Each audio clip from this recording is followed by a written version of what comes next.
Hello everyone, welcome to my channel. आज के इस वीडियो में हम एक इम्पॉर्टेंट न्यूमेरिकल्स आपके लिए लेकर आया हूं।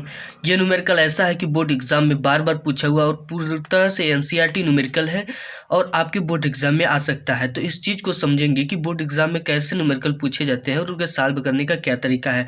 तो पूरी तरह से इस वीडियो में आप बने रहिए अंत तक, क्योंकि अगर वीडियो आप अंत तक देखोगे तो सब कुछ सीख जाओगे कि बोर्ड एग्जाम में न्यूमेरिकल को सॉल्व कैसे किया जाता है, साथ ही न्यूमेरिकल को किस तरह हैंडल करना चाहिए और किस तरह समझना चाहिए, और न्यूमेरिकल को क्या तरीका है सॉल्व करने का जिससे न्यूमेरिकल में फुल मार्क्स मिल सके। तो आइए शुरू करते हैं आज का वीडियो। आज की वीडियो में हम आपके लिए एक इंपॉर्टेंट न्यूमेरिकल लेकर आए हूँ। इस न्यूमेरिकल को आइए पढ़ लेते हैं। तो दे रखा है कि किसी स्थान पर पृथ्वी के चुंबकीय क्षेत्र की तीव्रता के क्षैतिज घटक यानी जिसे हॉरिजॉन्टल कहते हैं तथा ऊर्ध्वाधर घटक यानी वर्टिकल घटक के मान क्रमशः का मतलब होता है कि क्रम से। तो पहले क्षैतिज घटक दिया तो उसका भी वैल्यू इतना दे रखा है वेबर पर मीटर का स्क्वायर, तथा इसके बाद जो ऊर्ध्वाधर घटक दिया उसका वैल्यू ये दे रखा है हो तो उस स्थान पर पृथ्वी के संपूर्ण चुंबकीय क्षेत्र की तीव्रता तथा नति कोण के मान ज्ञात कीजिए। अब देखिए बोर्ड एग्जाम में जो न्यूमेरिकल पूछते हैं उसी में यही ट्रिक होता है कि देखिए इसमें पहले पूछ रखा है कि चुंबकीय क्षेत्र की तीव्रता तथा नति कोण का मान ज्ञात कीजिए।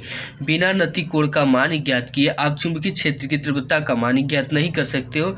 आप बोर्ड एग्जाम में क्या होगा कि किसी को लेकर आप पागल हो जाओगे कि चुंबकीय क्षेत्र की तीव्रता निकालना है। जी हाँ, तो ऐसी गलती आपको नहीं करनी है, क्योंकि बोर्ड एग्जाम में यही ट्रिक्स होता है, क्योंकि बच्चों को फंसाना होता है और टाइम को वेस्ट करना होता है।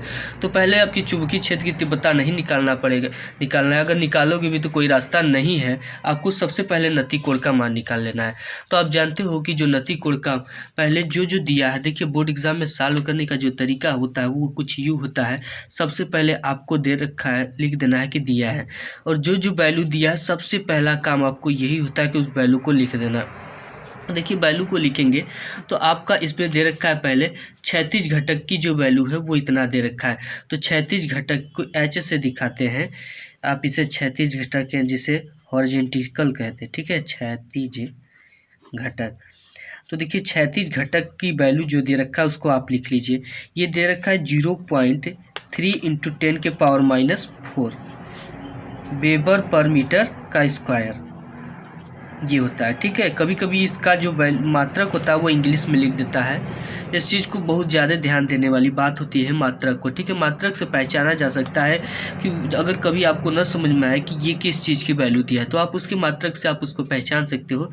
फिर उसके बाद वर्टिकल दिया है तो वर्टिकल को भी से दिखाते हैं, वी इसको करते हैं ऊर्ध्वाधर घटक, ठीक है। ये आपका ऊर्ध्वाधर घटक है।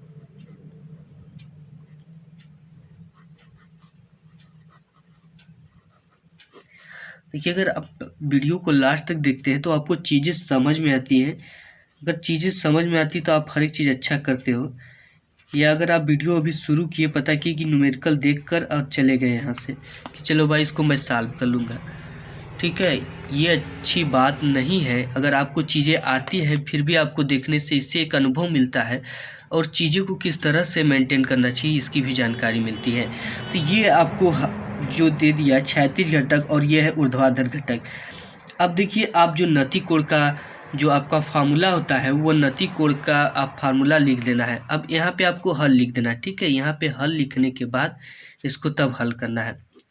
नति कोण का जो फार्मूला होता है वो हम जानते हैं, थीटा बराबर होता है tan−1 v/h, ये होता है।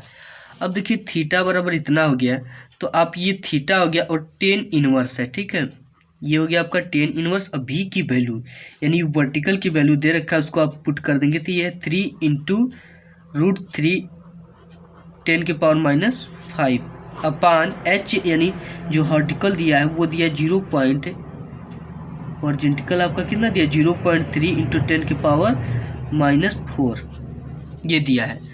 अब देखिए थीटा की वैल्यू निकालेंगे हम तो थीटा बराबर आपका आ जाएगा, ये हो जाएगा tan−1। देखिए इसको सॉल्व करेंगे कैसे, ये हो गया 3 × √3 × 10⁻⁵, ये तो उसी तरह हो गया, ये हो गया आपका। अब देखिए 0.5 है ना, तो इसे हम क्या कर देंगे, ये कर देंगे 3.0, ठीक है, यानी 10 से इसमें क्या कर देंगे मल्टीप्लाई और 10 से इसमें डिवाइड भी कर देंगे तो ये हो जाएगा 10⁻⁵ है। ये चीज़ें आपको समझ में आ रही है कि नहीं। यानी कि हमने यहाँ पे इसमें 10 से क्या किया मल्टीप्लाई और 10 से भाग दिया, 10 के भाग दिया तो ये 10 के पावर -5 हुई है, 10 के पावर -5 से 10 के पावर -5 कट गया तो आपका बचा क्या।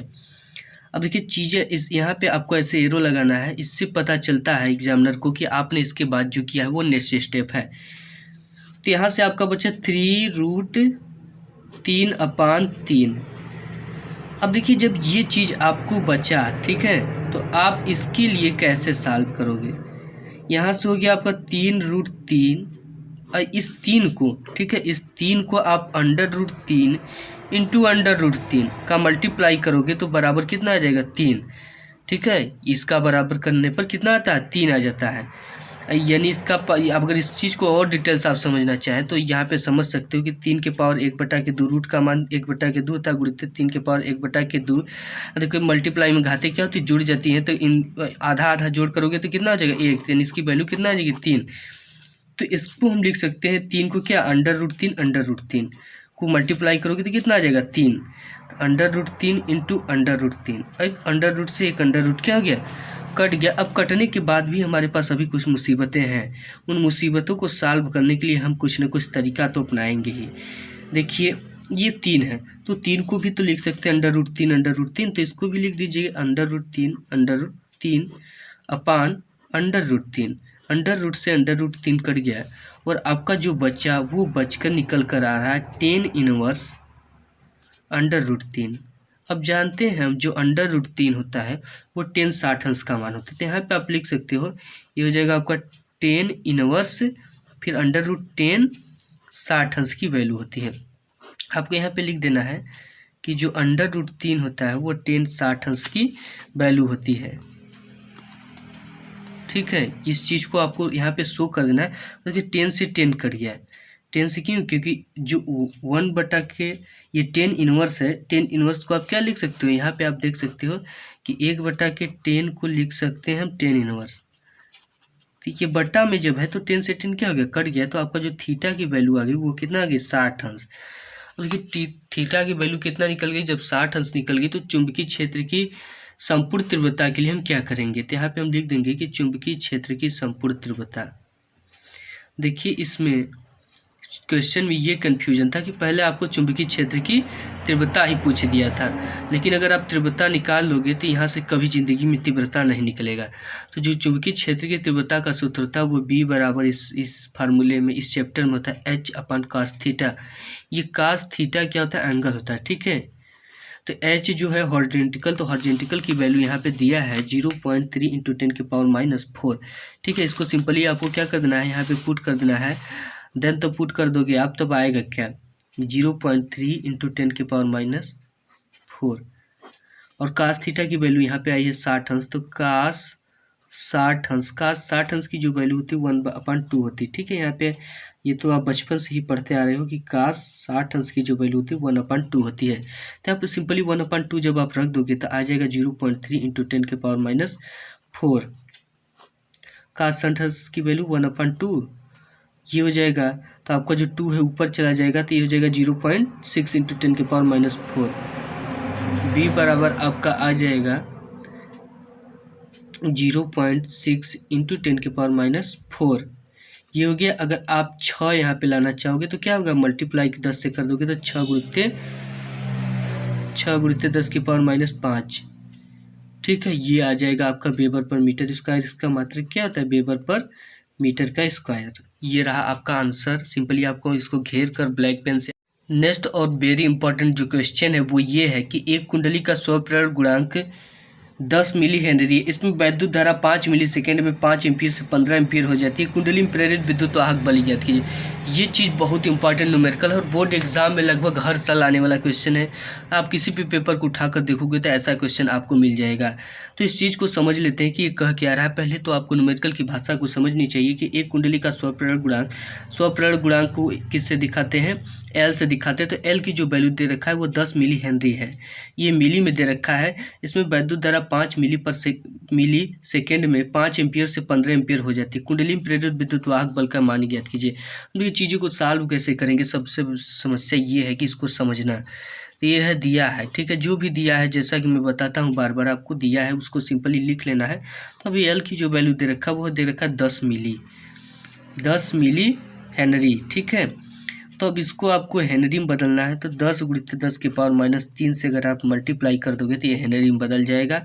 अब इसके बाद इसमें वैद्युत धारा 5 मिली/सेकेंड, यानी कि जो वैद्युत यानी समय दिया है वो ΔT बराबर दिया है 5 मिलीसेकेंड, ठीक है, मिलीसेकेंड दिया है। तो आप इसको क्या करोगे, इसको सिंपली सेकेंड में बदल देना। तो 5 × 10⁻³ ये बदल गया आपका सेकेंड में।